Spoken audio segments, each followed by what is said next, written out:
Hi, I'm Rick Bayless, and I've been exploring, cooking, and eating in Mexico for over 40 years. Now I'm taking you to Mexico City for a deep dive into the classic dishes you've asked to learn. It's time to share my best recipes ever.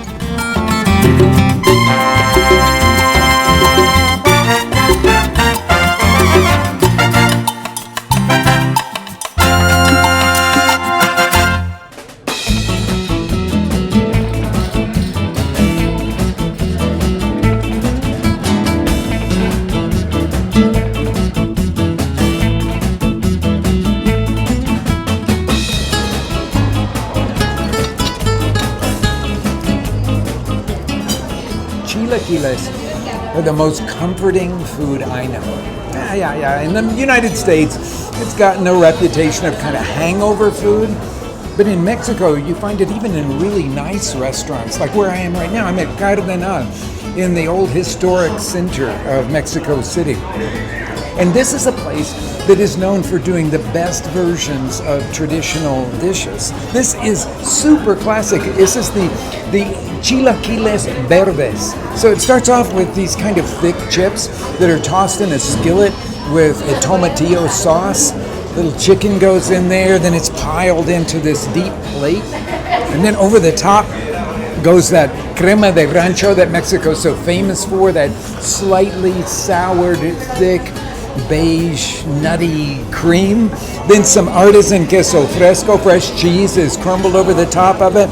You can see little flecks of epazote, and then hear that pungent herb they like so much around here. And of course some sliced raw white onion on the top of it. I tell you, food doesn't get any better than this.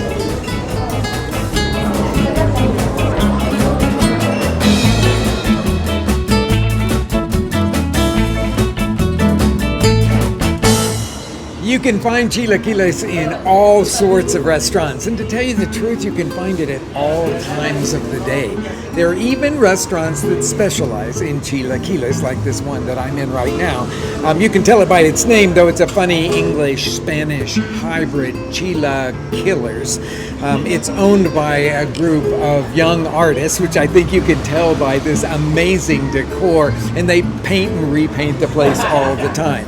Now, you could imagine that in a restaurant that focuses on chilaquiles, you're going to get a lot of variety. So the first thing that you have to do is choose the sauce that's going to be used on your chilaquiles. And of course, they go beyond just the typical tomatillo or tomato sauce. They offer a variety of red chili sauces and bean sauce, which is what I've ordered here that's in front of me. And then you get all the add-ins.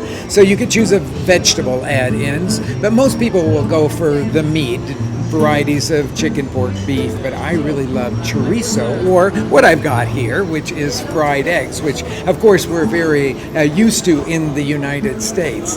But this place is just kind of over the top, and you can sort of see that in the food here. That what I like about this place, not only the decor and the fact that they offer so many varieties of chilaquiles, but they always put nopal cactus here on the side of the plate, which I think adds a very beautiful and authentic touch.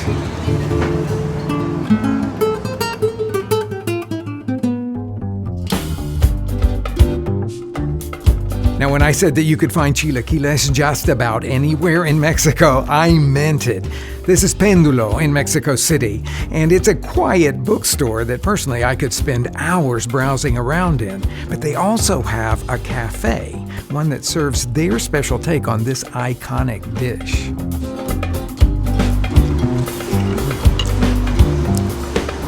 Now, this style of chilaquiles, it really emphasizes the crunch. I mean, they made this basically by just putting the tortilla chips on the plate and then spooning the hot sauce over the top of it. So as you eat through all of this delicious texture, the tortilla chips will soften up just a little bit. But now this is no ordinary chilaquiles because the sauce on this is mole. And then it's covered with fresh cheese, a little bit of cream, this beautiful purple onion that's over the top of it. So you think about this as sort of that special breakfast, perhaps, after the party. Say you've had a party and you've made mole, you spent all the time doing that, and you serve it with some turkey or chicken, and then the next morning you turn all the leftovers into this delicious plate of mole chilaquiles with all the great toppings to go on it. This is special. This is delicious stuff.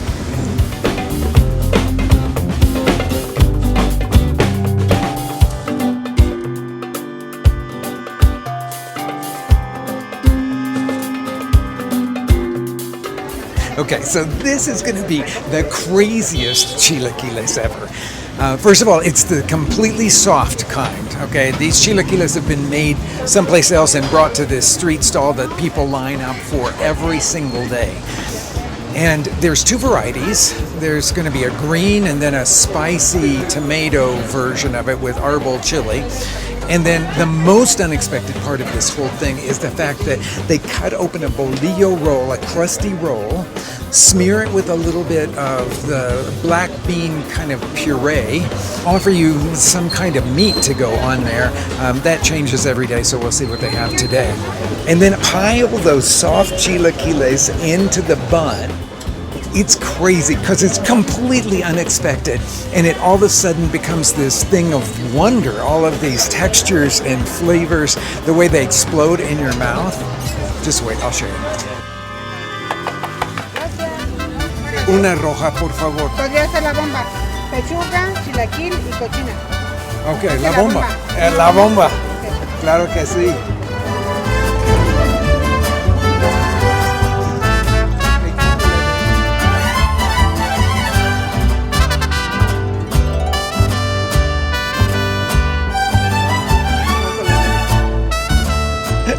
Okay, this is probably even crazier than I had set it out to be, but I have milanesa, which is the breaded chicken cutlet in this case, and then they make what they call the bomb, la bomba, and they put cochinita pibil, which is the braised pork with achiote on here, with a little bit of spicy green chili on top of all the rest of the chili that's in the chilaquiles, and then pickled red onions on top of that. The chilaquiles are so soft they almost become like the salsa on this thing, but I have to eat because my mouth is watering so much now that I gotta shut up and eat.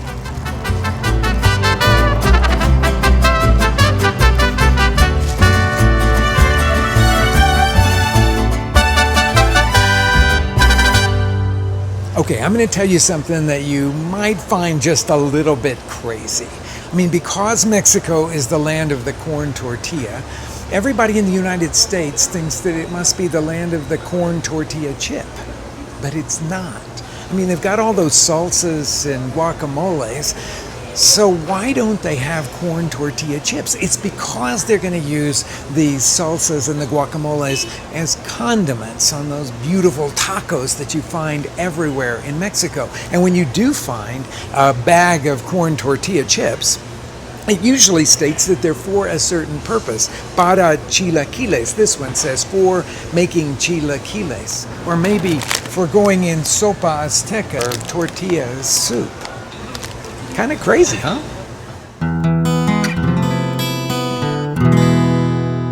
If you want to make the very best chilaquiles, I suggest that you fry your own chips. But you have a lot of different kinds of tortillas that you could choose to fry. I like a lot of texture in my chilaquiles, so I'm the person that would choose homemade tortillas. When you fry them, they're not going to be the lightest chip that you ever ate, but they're going to add a lot of texture to the finished chilaquiles. Maybe in your community, you have somebody that's making tortillas, a tortilleria, and if they sell table tortillas, then likely they're going to be very similar to the homemade tortillas. If you want something that's very light in texture, then you look for the thinnest and the driest of the tortillas. Now, if you live in a place where the only option that you have is, say, in the frozen food counter to find some nationally distributed tortillas, you can fry those too. There'll be some place between, say, the homemade and this very thin and dry tortilla that makes a very thin chip. Because I like that texture, of course, I'm choosing the homemade tortillas. These have been made a day before and cooled off. That's a great use for leftover tortillas. And the first thing that I'm going to do is to cut them into 6 wedges to give that typical chip shape. Now, when you're doing any kind of frying, my suggestion is that you do it in a heavy pot and you have at least an inch of oil in there. I have got this up to 375 degrees, which is the temperature I like to fry chips at. But I don't like to put them all in at once, because if I put them all in at once, it will drop the temperature too much. So a couple of these stacks I'm going to sprinkle in here, and we should see right away the chips start bubbling and returning to the top of the oil. I like to work with one of these, what we call spiders, and just keep everything moving in the pot until they're a beautiful golden brown.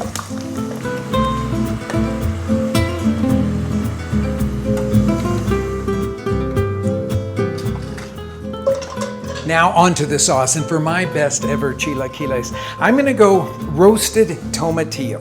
I love chilaquiles verdes. Now I've already taken those little papery husk off of the tomatillos. That's a very simple task. Then rinse them off, and I've spread them out onto this baking sheet and put a couple or 3 of the serrano chilies on there that I'm going to roast right alongside them. And I think that the easiest way to roast tomatillos is under a broiler. So I've preheated the broiler, and I'm just going to slide these in underneath it.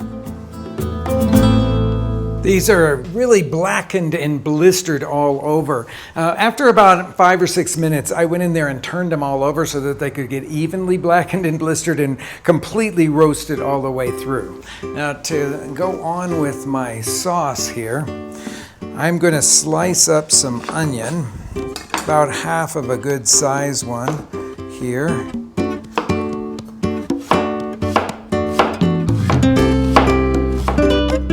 Fill my pot with olive oil over medium to medium-high heat and add the onions.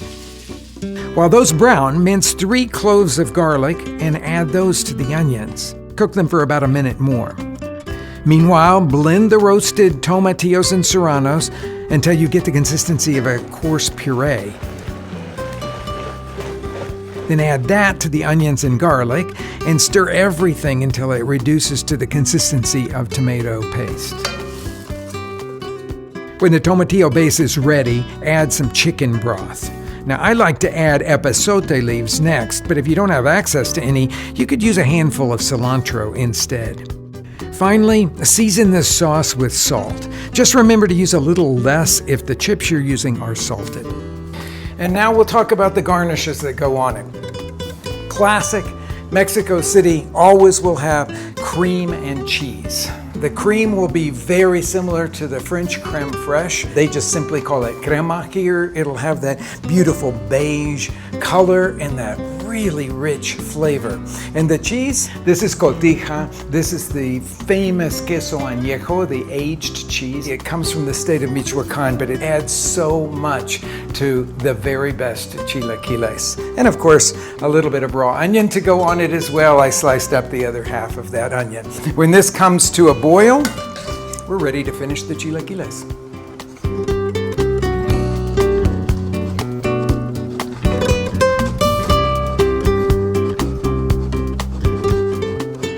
Once you get everything ready, you put the chips in, because 3 minutes, 4 minutes is going to be all they're going to need to start softening to that perfect texture. So we'll slide all of these in here. Stir to make sure that all of the chips are coated with sauce. Once they're covered, then I grab the top to the pot. I put the top on. I turn the fire off. Now that slows down the cooking so that I can test it every minute to make sure that it's exactly the consistency, the texture that I'm looking for. Then we're ready to serve. Take the top off of them and then spoon them into the dish. They still have some beautiful texture to them, but they're softening just right for me.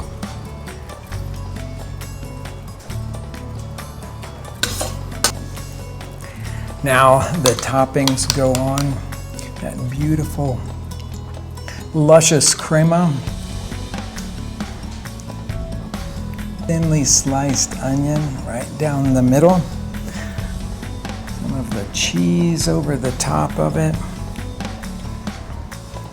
Some little epazote leaves, or you could use some cilantro. And there you have my perfect chilaquiles. Just enough of the sauce pooling around the bottom, just enough texture in the chips, enough of the garnishes on the top to make your mouth water and to balance the tanginess of the tomatillos. That's my best ever.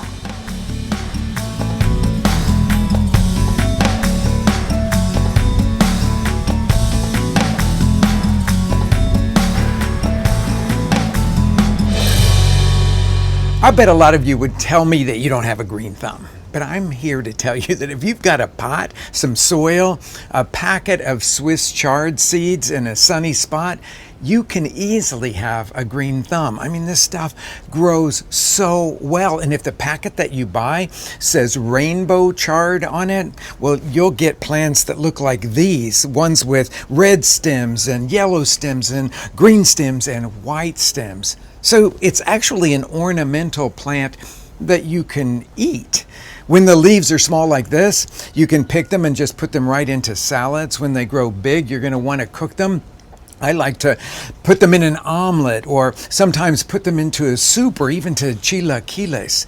Now, here's the way that you plant it. Just moisten the soil really well, and then sow the seeds over the top. Cover it with about a half an inch of that damp soil, and put it in the sunny spot.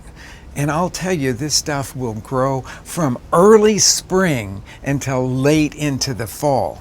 Now, when you pick these Swiss chard leaves, you want to pull them off the outside of the plant so that the new growth can come up from within.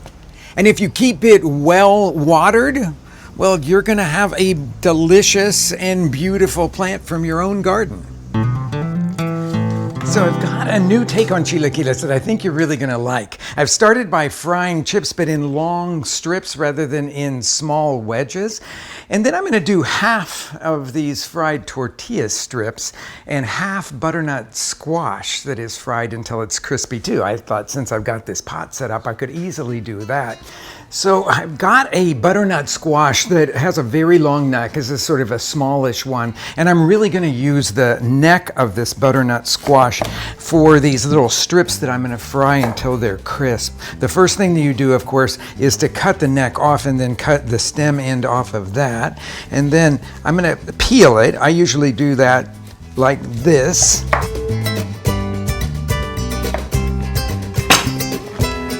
Now to slice, I'm going to employ a mandolin. You could easily slice this with a knife, but the slices don't come out as uniform and they won't fry as uniform. And on that one side that is the flat side, I'm going to just run it across.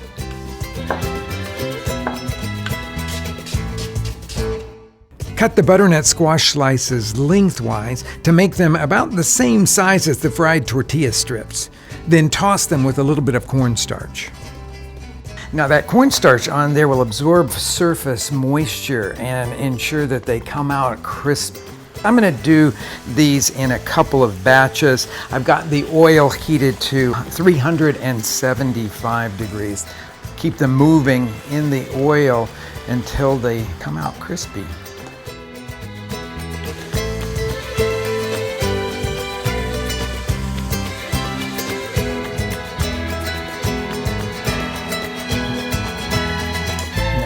As with the tortilla strips or the chips, these are going to be ready when they noticeably change color and almost all of the bubbling has stopped. And now for the sauce for this particular version of chilaquiles, I'm going to go the tomato route rather than the tomatillo. And I'm going to start by chopping up an onion and mincing some garlic.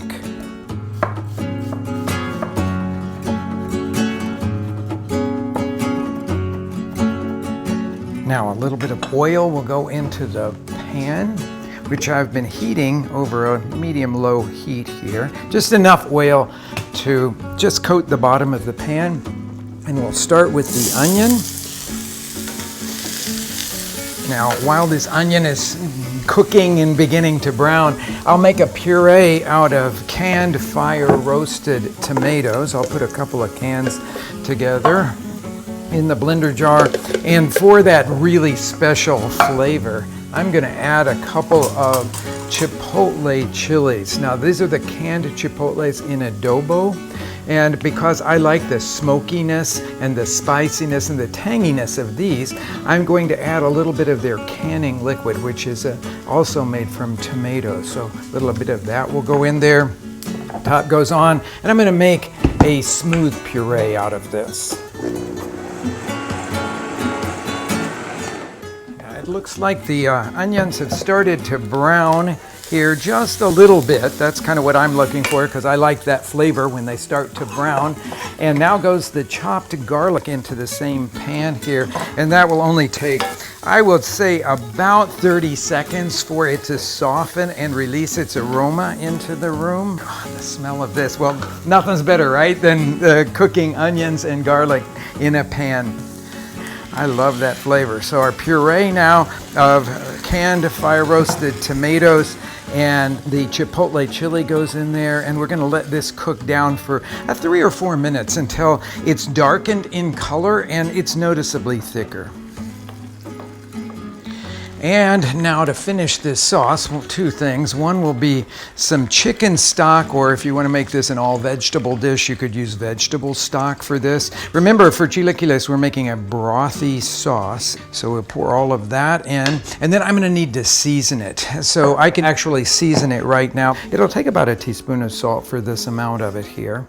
Now, the next ingredient that's going to go in there is going to be Swiss chard. That may surprise you, but lots of versions of chilaquiles in rural areas in Mexico will have whole handfuls of herby greens, I think you would call it. And so I'm going to follow that path, cutting up Swiss chard into slices that are about the same thickness as the strips of the tortilla. We're going to let this come to a full rolling boil and cook that Swiss chard just barely. Now I have 3 options for add-ins for protein for this particular chilaquiles. You could use a firm tofu if you wanted to make it into an all-vegetable dish. I've got some cooked shrimp or some smoked chicken. Today I'm going to use the smoked chicken. So I'm going to slide that. You just buy smoked chicken and then pull it into coarse shreds. Then I've got some crumbled goat cheese and some of that Greek yogurt that I've thinned out, which will add a nice tang. Strips of fried butternut, and then the strips of the tortilla. Then when they're all submerged in here, we turn off the fire and we let it sit until it's just the right crispy to soft ratio for each one of us. So I'm gonna probably let it sit for about 2 minutes. And now is the moment to serve this beautiful concoction. I'm going to spoon it in. I like to have enough sauce to pool around the bottom of the chilaquiles there. A little drizzle of the yogurt over the top of it. Sprinkling of the goat cheese. A few leaves of cilantro are always welcome on chilaquiles. So there you have my butternut squash chilaquiles.